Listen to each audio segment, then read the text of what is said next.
ബഹുമാന്യരായ മാതാപിതാക്കളും പ്രിയ സഹോദരങ്ങളുമായുള്ളവരും, അല്പസമയം മാത്രം നിങ്ങളുടെ മുൻപിൽ നിന്നുകൊണ്ട് തിരുവഴുത്തിലെ ചില വേദഭാഗങ്ങൾ ഓർമ്മപ്പെടുത്തുവാൻ ആഗ്രഹിക്കുകയാണ്.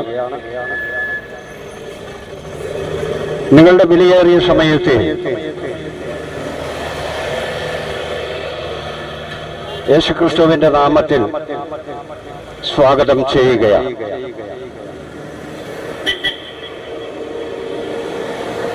തിരുവഴുത്തിൽ യേശു ശിഷ്യന്മാരോട് പറഞ്ഞത്, നിങ്ങൾ എവിടെ ചെന്നാലും അവിടെയൊക്കെയും ഈ വചനങ്ങളെ പ്രസംഗിക്കണം എന്ന. അപ്പോസ്തലന്മാരുടെ പ്രവൃത്തികൾ 1-ാം അധ്യായം അതിന്റെ 8-ാമത്തെ വാക്യം പറയുന്നത്, എന്നാൽ പരിശുദ്ധാത്മാവ് നിങ്ങളുടെ മേൽ വരുമ്പോൾ ശക്തി ലഭിച്ചിട്ട് യെരൂശലേമിലും യഹൂദ്യയിലും എല്ലായിടത്തും ശമര്യയിലും ഭൂമിയുടെ അറ്റത്തോളവും നിങ്ങൾ എന്റെ സാക്ഷികൾ ആകുവിൻ എന്നാണ്. കാരണം ഈ സമാധാന സന്ദേശം ഒടുവിൽ കേട്ടില്ല എന്ന് ആരും പറയുവാൻ ഇടയാകരുത്.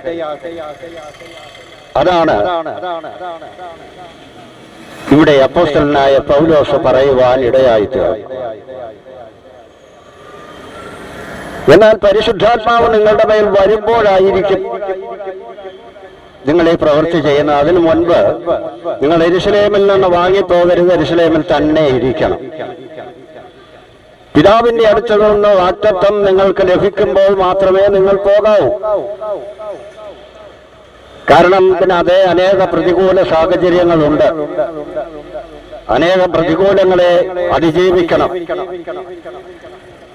വലിയ സഹിഷ്ണുത അത്യാവശ്യമാണ്. എന്തിനേയും സ്വീകരിക്കുവാനുള്ള ഒരു മനസ്സ് വേണം. അതിന് അപ്പോസ്തലൻ ഇപ്രകാരം പറയുവാൻ ഇടയായിട്ടുണ്ട്, ഞങ്ങള് ക്രൂശിക്കപ്പെട്ട ക്രിസ്തുവിനെ പ്രസംഗിക്കുന്നു. അപ്പോൾ ക്രൂശിക്കപ്പെട്ട ക്രിസ്തുവിനെ പ്രസംഗിക്കുമ്പോൾ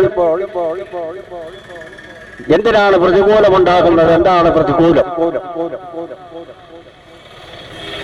ക്രിസ്തു ആരെയും ഉപദ്രവിക്കുവാനായി വന്നതല്ല. ക്രിസ്തു എല്ലാവരെയും സ്നേഹിക്കുന്നു. ക്രിസ്തു വന്നതിന്റെ ഉദ്ദേശം തിരുവഴുത്ത് നമ്മെ ബോധ്യപ്പെടുത്തുന്നുമുണ്ട്, ചരിത്രത്തിൽ രേഖപ്പെടുത്തിയിട്ടുമുണ്ട്. ഇവിടെ പറയുന്നു, ഭയപ്പെടേണ്ട, സർവ്വജനത്തിനും ഉണ്ടാകുവാനുള്ള ഒരു മഹാസന്തോഷം ഞാൻ നിങ്ങളോട് സുവിശേഷിക്കുന്നു. കർത്താവായ ക്രിസ്തു എന്ന രക്ഷിതാവ് ഇന്ന് ദാവീദിന്റെ പട്ടണത്തിൽ നിങ്ങൾക്കായി ജനിച്ചിരിക്കുന്നു എന്ന്. അപ്പോൾ യേശുവിന്റെ ജനനത്തെ പറ്റി BC 1500 തന്നെ മോശ പ്രവചിച്ചിട്ടുണ്ട്. സ്ത്രീയുടെ സന്തതിയെ പറ്റി.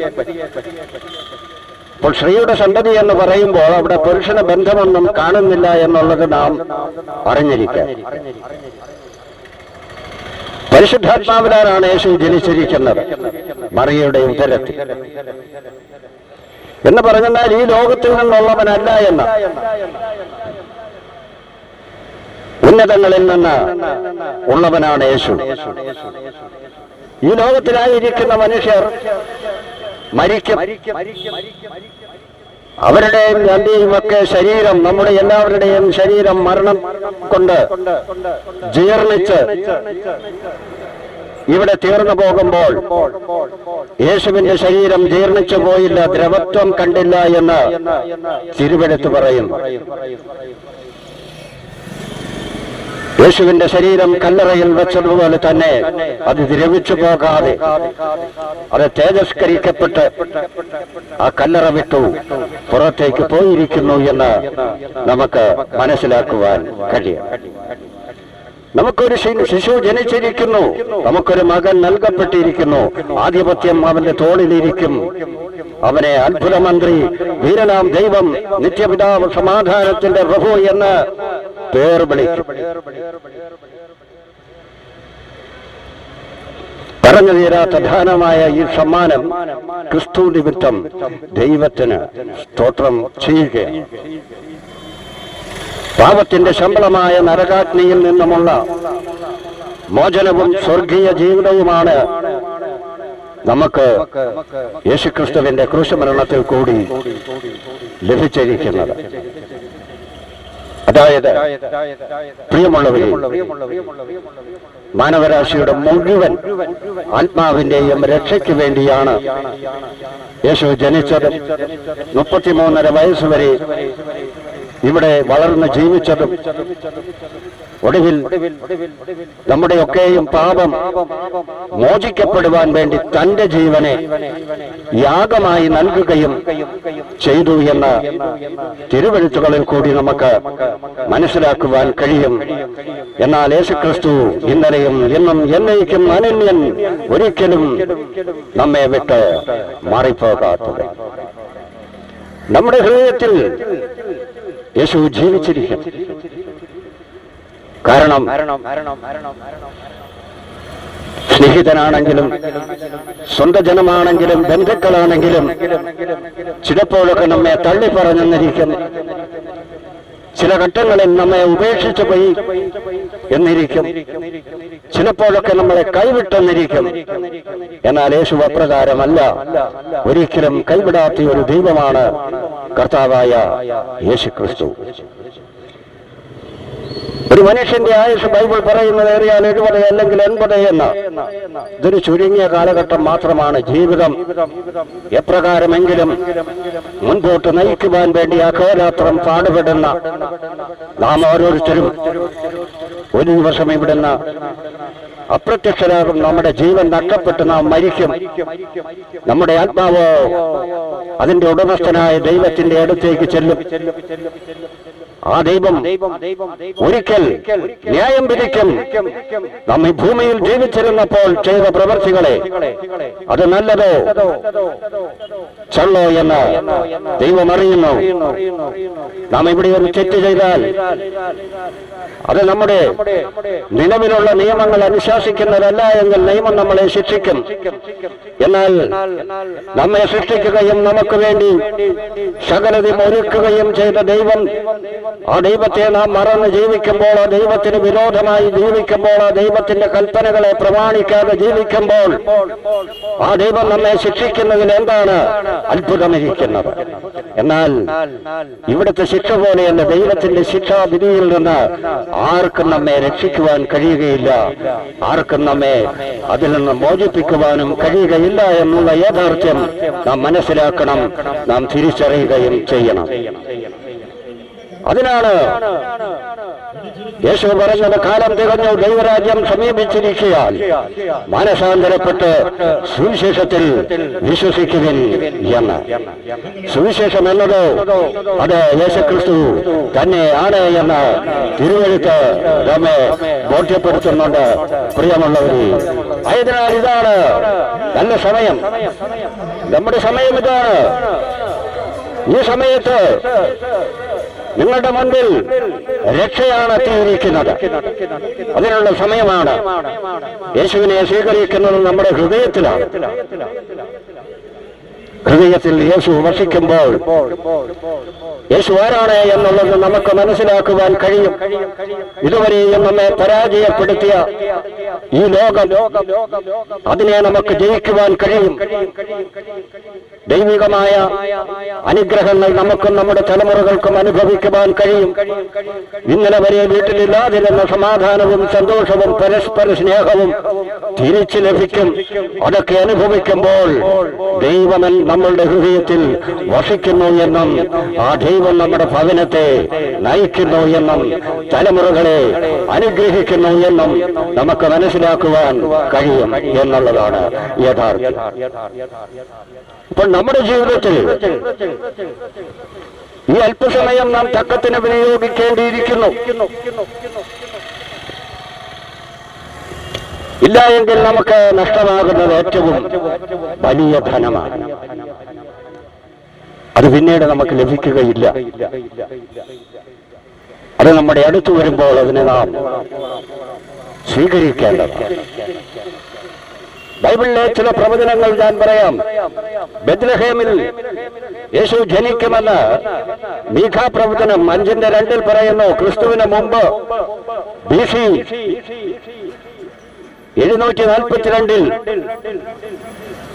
മീഖാ പ്രവചനം, ആ പ്രവാചകൻ പ്രവചിച്ച കാര്യമാണിത്. BC 742 പറഞ്ഞിരിക്കുന്നു, ഒരു രക്ഷകൻ ജനിക്കുമെന്ന്. മനുഷ്യന്റെ പാപത്തിൽ നിന്ന് അവനെ രക്ഷിക്കുക. മറ്റാർക്കും നമ്മളിൽ അടങ്ങിയിട്ടുള്ള പാപത്തെ കഴുകിക്കളയുവാനോ നമ്മെ അതിൽ നിന്ന് രക്ഷിക്കുവാനോ കഴിയുകയില്ല. അങ്ങനെയുണ്ടെങ്കിൽ നാളെ മുതൽ വരുന്ന പത്രങ്ങളിൽ നല്ല വാർത്തകളൊക്കെ വരും, കേൾക്കുവാൻ സന്തോഷമുള്ള വാർത്തകൾ.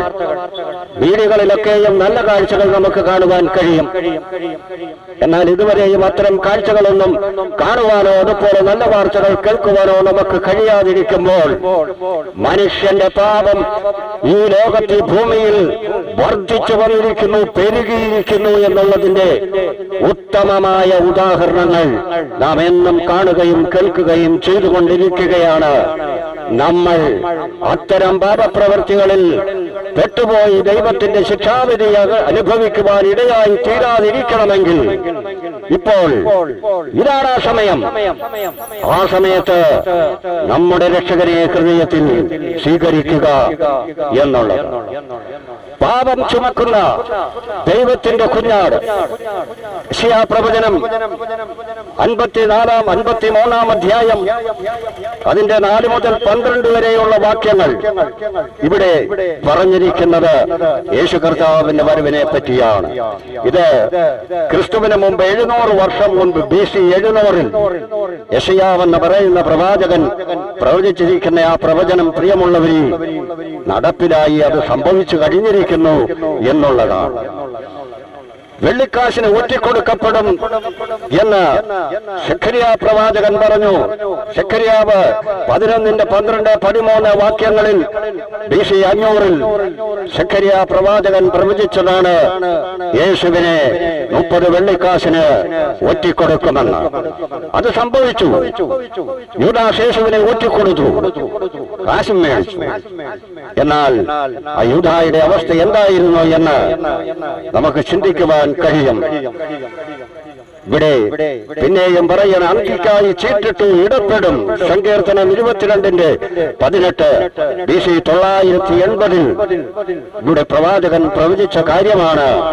യേശുവിന്റെ അങ്കിക്കായി അവർ ചീട്ടിടുമെന്ന്. യേശുവിനെ ക്രൂശിച്ച ശേഷം അവർ യേശുവിന്റെ അങ്കി പട്ടാളക്കാർ വട്ടം കൂടിയിരുന്ന് അവർ ചീട്ടിട്ടു. അത് ലേലം വിളിച്ചതുപോലെ വിളിച്ചു, അവരെടുത്തു.